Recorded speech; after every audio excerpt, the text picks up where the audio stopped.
Jau 4 metus Europos komisija ir Valstybinis turizmo departamentas prie Ūkio ministerijos vykdo projektą Patrauklios Europos turistinės vietovės European Destinations of Excellence. Projektu siekiama atkreipti dėmesį į Europos turistinių vietovių įvairovę, skatinti darnaus turizmo plėtrą. Šių metų projekto tema – atstatyti ir pritaikyti turizmui statiniai. Šiame filme pristatysime 5 projekte dalyvavusias Lietuvos vietovės, kurios sulaukė didžiausio dėmesio ir palankaus įvertinimo. Projekto nugalėtojų Lietuvos turizmo traukos vietovė 2011 šiais metais tapo Rokiškio dvaras. 16 amžiuje statytas dvaras garsėja ne tik savo ypatingai ir išskirtinai saugotų autentiškų eksponatų istoriją ir nuolat veikiančiomis unikaliomis ekspozicijomis, bet ir puikiai rekonstruotais dvaro pastatais. Rokiškio dvaro ansamblis tai klasicizmo stiliaus 2 aukštų pastatas, kuriame savo rezidenciją įsirengė garsi Lietuvos grafų Tyzenhauzų giminė. Šalia dvaro buvo pasodintas parkas. Tuo metu Rokiškio dvaro rūmai tapo savita Lietuvos aukštuomenės ir aristokratijos traukos bei pasilinksminimų vieta. 1940 metais paskutiniai kilmingi dvaro savininkai Pšežeckiai pasitraukė iš Lietuvos. Asmeninius ir kitus dvarininkų buities daiktus ilgus metus saugojo dvaro virėjas Kalpokas, kurio dėka šiandien galima matyti, iš kokių indų valgė to meto šeimininkai, kokiais drabužiais vilkėjo. Vienintelė išlikusi autentiška valgomojo salė, kurioje galime ir šiandien grožėtis reta senovinių porcelianinių indų kolekcija. Prieš Antrąjį pasaulinį karą į dvaro rūmus buvo perkeltas Rokiškio kraštotyros muziejus. Muziejus yra sukaupęs gausius archeologijos, istorijos, numizmatikos, dailės, etnografijos eksponatų rinkinius. Unikali ir vertinga dvaro kultūros paveldo kolekcija. Rokiškio dvarą žavi garsaus 20-ojo amžiaus medžio drožėjo dievdirbio Liongino Šepkos darbų paroda. Virš 300 medžio įvairaus dydžio skulptūrų eksponuojama 6 muziejaus salėse. Tęsiant Liongino Šepkos kūrybos tradicijos organizuojamos medžio drožėjų darbų parodos, plenerai. Dovanoti darbai puošia Rokiškio miesto parką. Užburianti įvairių šalių prakartėlių ekspozicija.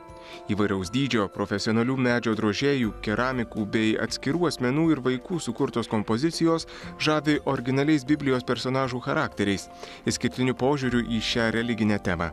Ypatingai didelį dėmesį Rokiškio krašto muziejus pastaraisiais metais skiria edukaciniai veiklai. Šiuo metu yra parengta virš 30 edukacinių programų vaikams ir suaugusiems. Biržų pilis yra geriausiai Lietuvoje išlikusi bastioninė tvirtovė, kurią, siekdamas apsaugoti šiaurinės Lietuvos sienas ir savo valdas, 16 amžiuje pastatė žymus tų laikų Lietuvos didžiosios kunigaikštystės etmonas Kristupas Radvila Perkūnas. Švedų karų metu pilis buvo ne vieną kartą sugriauta.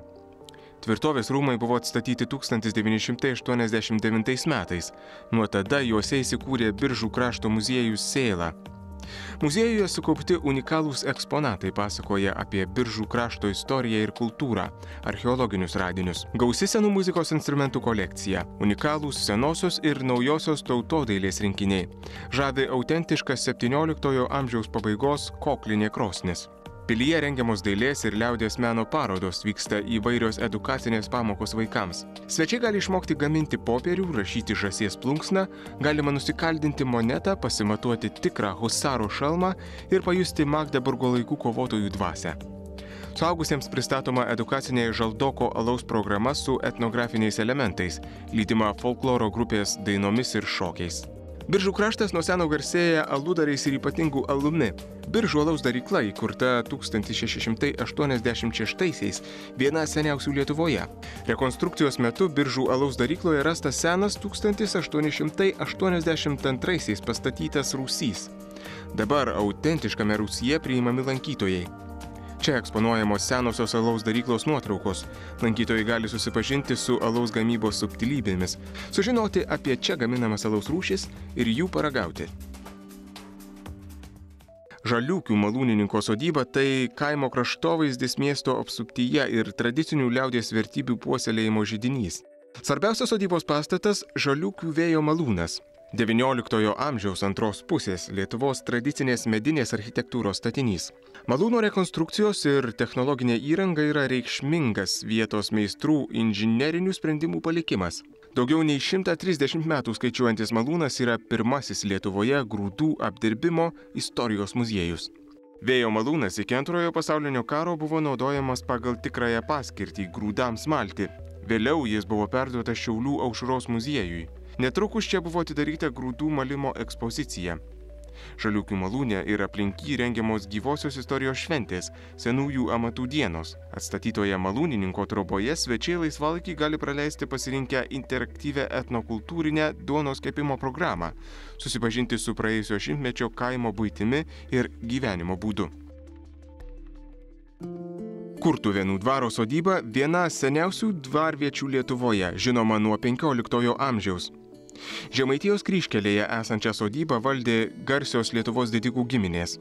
1940 metais paskutinį Kurtuvėnų dvarininką sovietų valdžia ištrėmė į Sibirą, o valdas nacionalizavo. Dvaro sodybos atkūrimo darbai pradėti 93-aisiais. Iki šiol atkurti ir turizmo reikmėms pritaikyti 6 dvaro sodybos pastatai – oficina, svirnas, sodininko namelis, arklidė, karvidė ir kumetynas.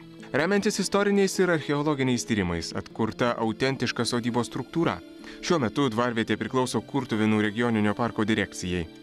Vertingiausias dvaro sodybos pastatas – didžiausias Lietuvoje 18 amžiaus medinio baroko 2 aukštų svirnas su kolonomis ir ornamentuotomis durimis. Jame nuo XIX amžiaus dvarininkai rengdavo pokylius, spektaklius, bet kartu buvo laikomi ir grūdai. Šiandien čia vyksta koncertai, parodos, konferencijos, liaudiškos vakaronės, kasmet rengiamas klojimo teatrų festivalis. Sodybos apylinkės turistai mėgsta apžiūrėti keliaudami žirgais ar čia pat išsinuomotais dviračiais. Kurtuvėnų dvaras supa daug tvenkinių, kuriuose organizuojama pramoginė karpių žūklė, vandens paukščių stebėjimas. Kurtuvėnų regioninio parko svečių namai įkurti dvaro oficinoje. Šalia veikia 3 žvaigždučių kempingas. Atkurtame dvaro kumetyno pastate įsikūrusioje smuklėje dvaro svečiai vaišinami tradiciniais lietuviškais patiekalais. Platelių dvaro sodyba pradėta formuoti 17 amžiuje. Ją sudarė rūmai, ledainė, oranžerija, oficina ir ūkiniai pastatai. Dvaro pastatus supo parkas, telkšojo 4 tvenkiniai. Po Antrojo pasaulinio karo išliko tik dvaro parkas, keletas ūkinių pastatų. Karo metu mediniai dvaro rūmai sudegė. Platelių dvaro sodyba tai Žemaitijos regiono kultūros išsaugojimo ir perdavimo židinys. Šimtamečių parko medžio apsuptyje išlikusiuose sodybos pastatuose šiandien plėtojamos turizmo paslaugos. Pristatomas ir propaguojamas gausus tradicinės kultūros palikimas. Buvusiame dvaro svirne įkurtos modernios gamtos, Platelių senovės, dvaro, krašto istorijos ir etnografijos ekspozicijos.